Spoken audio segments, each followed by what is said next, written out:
we need to talk about this. I know that it's just normal these days to see people walking around carrying water bottles, tumblers, especially since the pandemic, and it's great, you know, we're looking after ourselves more, we're staying more hydrated. But the thing is, when you take that tumbler or bubble tea or coffee or whatever it is that you're drinking, that you're carrying in your hand, into a restaurant and leave it on the, even if you're planning to buy a drink in that restaurant, it gives the impression to other people in the restaurant that, oh, this is a place where you can bring your own drinks. Next time I won't bother buying a drink. I'll just bring my own drink. Carrying the drink around has just become a normal part of life.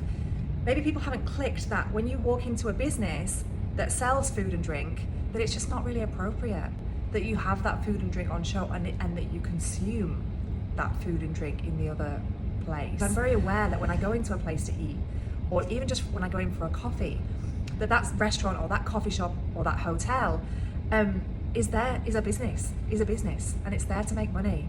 And whether it's a small amount of money or a lot of money that they make from those drinks that I sell, whether it's alcoholic drink or a soft drink or even just water, that business exists and will only exist if it can make enough money to cover its costs.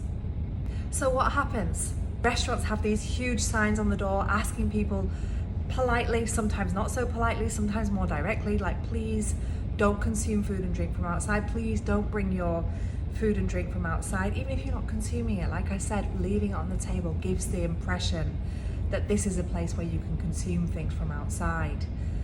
And so then what happens is then we train the staff to just really politely ask the guests to, you know, put their tumblers under the table or put them away just for during the meal.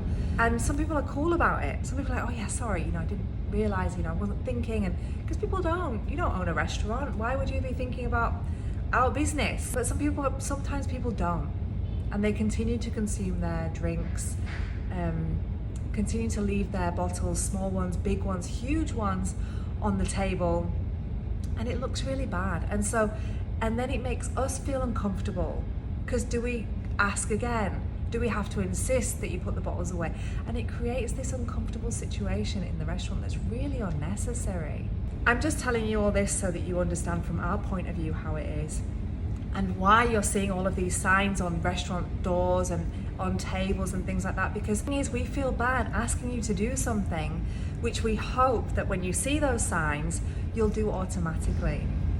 Thank you for listening. I know it's a rule you hate, but I just wanted to explain a little bit why we've got that rule and why so many other restaurants and hotels, of course, have that rule as well.